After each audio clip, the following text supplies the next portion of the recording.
Конжак ургамал гэдэг бол яг манад бол маш шинэ ойлголт болоод байна л да.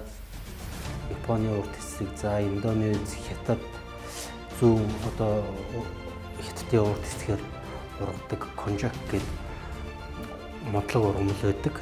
За энэний үндснээс гарч явдаг нүүрс усыг конжакийн гурил гэж нэрлэдэг байна. За тэр ургамлын үндсийн бараг 40%-ийг энэ одоо конжак гэдэг нүүрс ус руу эзэлдэг. Одоо Солонгост гэдэг юм уу, Японд гэдэг юм уу, Хятад гэдэг юм уу те энэ конжак гэдэг ургамлаар хийсэн бүтээгдэхүүнүүд тренд болж байгаа. Юугаараа тренд болоод байна гэхээр нэгдүгээрт эрүүл мэндэд маш тустай.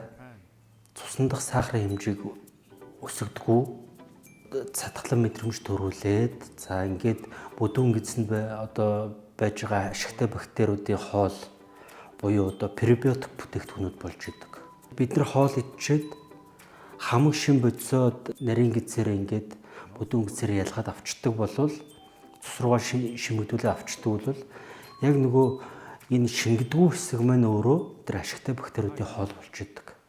Тэгэхээр үүнийг ерөөсөө пребиотик бүтээгдэхүүн гэж нэрлэдэг. Одоо тэр конжакийн гаралтай энэ уустдаггүй эслэгүүдийг хэрэглэснээр холестерины түвшинг бууруулж идэг. Энэ бүр судалгаагаар тогтоогдсон.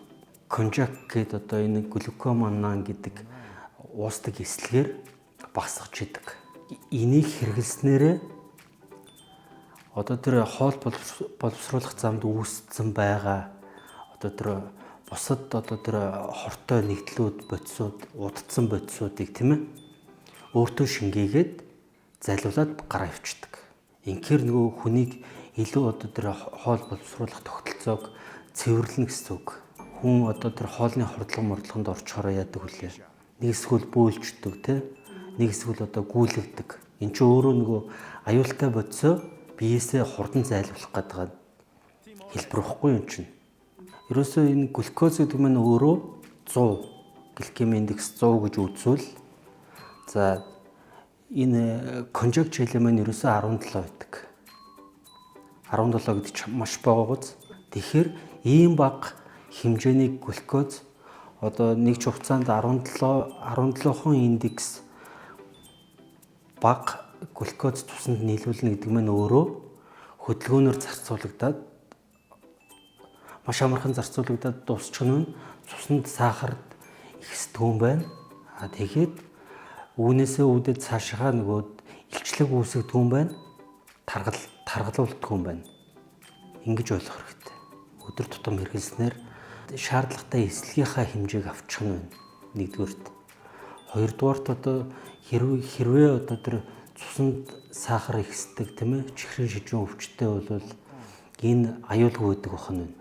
За 3 дугаарт энэ чинь нөгөө одоо манай чинь шимт хичээлийн дутагдал гэхээсээ илүү илчилгээний илүүдэл маш их бий болчиход байгаа. Хэдийгээр төвжирч байгаа ч гэсэн ингээл машиндаа явж идэг тийм ээ өдөржингөө суугаа ажилтдаг хүмүүс маш их байдаг тийм ээ. Тэгэхээр энэ хүмүүс маань өөрсдөө нөгөө жингийн илүүдэл илчилгээний илүүдэл буюу жингийн илүүдлэр бий болоод байдаг.